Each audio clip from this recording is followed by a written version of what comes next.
हाय friends, आज हम class 10th prose का lesson 2 a letter to God पढ़ने वाले हैं। आ लेटर टू गॉड मतलब भगवान के नाम एक पत्र। इसके लेखक हैं जी.एल. फ्यून्स। तो फ्रेंड्स, आप लोग इसे अनुवाद को बहुत अच्छे से अध्ययन कीजिएगा। तो चलिए हम स्टार्ट करते हैं बिना समय को किल किए हुए। तो चलिए, इसका जो मेरा देखिए पार्ट में हमने बना दिया है, जैसे the house dot dot the north east तक। तो इसका इतना अनुवाद होगा, आप लोग बुक में देख लीजिए, द हाउस से dot dot dot the north east तक इंग्लिश। इसका हम आपको अनुवाद बता रहे हैं। वह घर जो संपूर्ण घाटी में केवल एक ही था, एक निचली पहाड़ी की चोटी पर स्थित था। उस ऊंचाई से व्यक्ति नदी और पके हुए अनाज के खेत देख सकता था, जो ऐसे फूलों से आच्छादित थे जो सदैव अच्छी फसलों की आशा बांधते थे। धरती को यदि जरूरत थी तो केवल बौछार या धीमी वर्षा की। पूरी सुबह लेंचो, जो अपने खेतों को अच्छी तरह से जानता था, ने सिवाय उत्तर पूर्वी आकाश की ओर देखने के और कुछ नहीं किया था। पार्ट 2 है now verily dot dot return he exclaimed. इसका अनुवाद होगा, प्रिय, अब वास्तव में हमें कुछ वर्षा का जल मिलेगा। महिला ने, जो खाना बना रही थी, उत्तर दिया, हाँ, यदि भगवान ने चाहा। बड़े लड़के खेत में काम कर रहे थे, जबकि छोटे लड़के घर के पास खेल रहे थे। तब माँ ने उन सबको आवाज़ दी, खाने के लिए आओ। भोजन के समय ठीक जैसा कि लेंचो ने भविष्यवाणी की थी, वर्षा की बड़ी बड़ी बूंदें गिरने लगी। उत्तर पूर्व में बड़े बड़े पहाड़ जैसे बादल आते हुए दिखाई दिए। हवा में ताजगी और भीनी भीनी सुगंध थी। वह व्यक्ति व्यक्ति कौन था? लेंचो ही तो। देखिए ब्रैकेट के अंदर व्यक्ति का नाम लिखा है लेंचो, जो बाहर चला गया। इसका कारण वर्षा के सुख को अपने शरीर पर अनुभव करने के अतिरिक्त और कुछ नहीं था।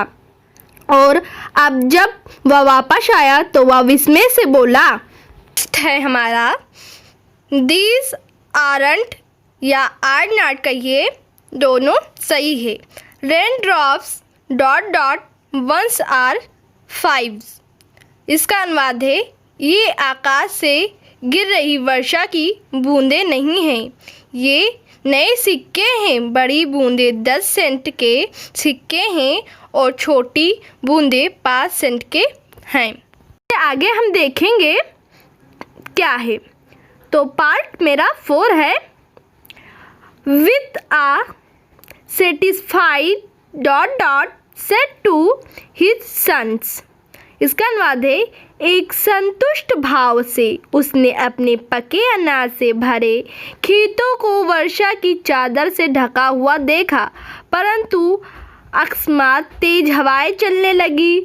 और अकस्मात मतलब आप लोग जानते होंगे, अचानक तेज हवाएं चलने लगी और वर्षा के साथ बहुत बड़े बड़े ओले गिरने लगे। ओले मतलब बर्फ। ये ओले सचमुच नए चांदी के सिक्कों के समान प्रतीत होते थे। लड़के उन जमे हुए मोतियों को इकट्ठा करने के लिए वर्षा में भागने लगे। यह वास्तव में अब बुरा हो रहा है, लेंचो ने कहा। मुझे आशा है कि ओले गिरने जल्दी बंद हो जाएंगे। यह शीघ्र नहीं गुजरा।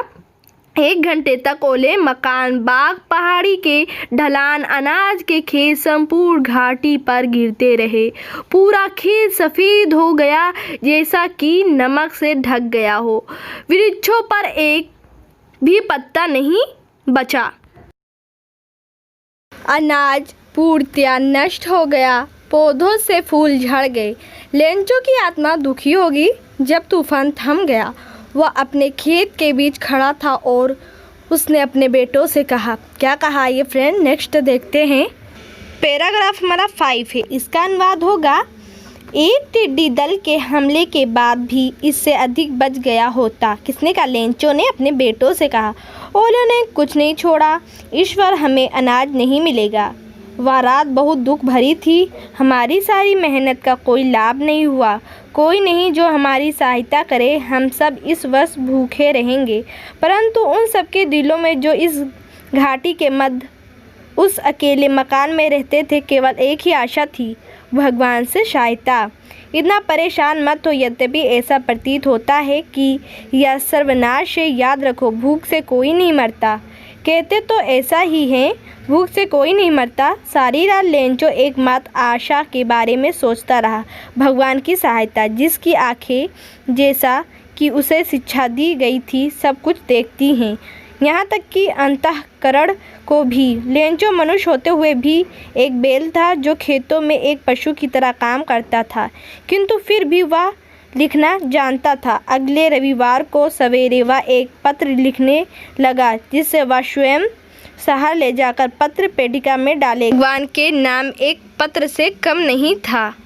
नेक्स्ट हमारा है इसके आगे, भगवान। उसने लिखा, यदि तुमने मेरी सहायता नहीं की तो मुझे और मेरे परिवार को इस वर्ष भूखों रहना पड़ेगा।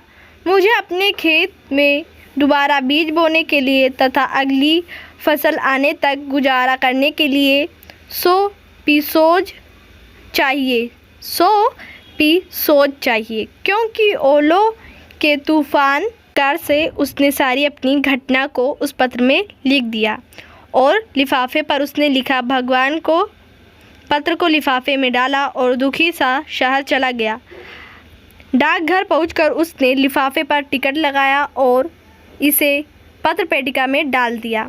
एक कर्मचारी जो डाकिया था और डाकघर के कार्य में भी सहायता करता था, अपने अधिकारी के पास हंसता हुआ गया और उसे भगवान के नाम वाला पत्र दिखाया। अपने पोस्टमैन के रूप में सारे सेवा काल में उसने कभी ऐसा पता नहीं देखा था। डाकपाल एक मोटा हंसमुख व्यक्ति था। वह भी जोरों से हंसने लगा, परंतु शीघ्र ही वह गंभीर हो गया और पत्र को अपने मेज पर थपथपाते हुए बोला, कितना अटूट विश्वास है। काश मुझे भी उस आदमी जैसा विश्वास होता जिसने यह पत्र लिखा है, जो भगवान से पत्र व्यवहार कर रहा है। नेक्स्ट है हमारा 6, so in order to a signature God। इसका अनुवाद है, अतः लेखक का भगवान में विश्वास दिलाने के लिए डाकपाल के मन में एक विचार आया, पत्र का उत्तर दो। परंतु जब उसने उसे खोला तो यह स्पष्ट था कि इसका उत्तर देने के लिए सद्भावना, कागज और रोशनाई के अतिरिक्त कुछ और भी चाहिए। परंतु वह अपने प्रस्ताव पर अड़ा रहा। उसने अपने कर्मचारियों से धन मांगा। उसने स्वयं अपने वेतन का एक भाग दिया और अपने मित्रों को भी पुण्य के नाम पर कुछ देने के लिए मजबूर किया। उसके लिए 100 पीसोस इकट्ठा करना संभव था, अतः वह उस किसान को आधी राशि से कुछ अधिक ही भेज सका। उसने धनराशि को एक लिफाफे में डाला, एक पत्र पर हस्ताक्षर के रूप में एक शब्द भगवान लिखकर लिफाफे को बंद किया और उस पर लेंचो का पता लिखकर डाक में डाल दिया। नेक्स्ट हमारा 7 पैराग्राफ है। इसका अनुवाद है, अगले रविवार यह पूछने के लिए कि उसका कोई पत्र आया अथवा नहीं, लेंचो समय से कुछ पहले ही आ गया। डाकिया ने स्वयं उसे वह पत्र दिया, जबकि डाकपाल एक संतुष्ट व्यक्ति की भांति जिसने कोई नेक काम किया हो दफ्तर के दरवाजे से देख रहा था। पत्र में धन देकर लेंचो को कदापि आश्चर्य न हुआ। उसका विश्वास इतना अटूट था, परंतु जब उसने पैसे गिने तो वह नाराज हुआ। भगवान गलती नहीं कर सकता और न ही लेंचो ने मांगा था उसे देने से इनकार कर सकता था। तत्काल लेंचो खिड़की पर कागज और रोशनाई मांगने लगा। जनसाधारण के लिए लिखने की मेज पर बैठकर वह पत्र लिखने लगा। अपने विचारों को व्यक्त करने के लिए उसे प्रयास करना पड़ा, जिसके कारण उसका माथा सिकुड़ रहा था। जब उसने पत्र समाप्त किया, वह खिड़की पर टिकट खरीदने गया। उसने टिकट पर थूक लगाया और तब उसे अपनी मुट्ठी के दबाव से लिफाफे पर चिपका दिया। जैसा ही वह पत्र डाक पेटिका में गिरा, डाकपाल उसे खोलने के लिए गया। उसमें लिखा था, मैंने जितनी राशि के लिए कहा था उसमें केवल 70p सोज ही मेरे पास पहुँचे। मुझे शेष धन भी भेजो क्योंकि मुझे इसकी बहुत अधिक आवश्यकता है, परंतु यह मुझे डाक द्वारा मत भेजना क्योंकि डाकघर के कर्मचारी धोखेबाज हैं। लेंचो। तो ये हमारी कहानी है, यही एंडिंग होती है। और आप लोग को यह वीडियो कैसा लगा कमेंट करना और हमारे इस वीडियो को लाइक करना ना भूलिए। इसी वीडियो के तरह और भी इंटरेस्टिंग वीडियो पाने के लिए हमारे चैनल को सब्सक्राइब करना ना भूलिए। अगले वीडियो के साथ हम फिर मिलेंगे, तब तक के लिए इतना ही। Thank for watching this video.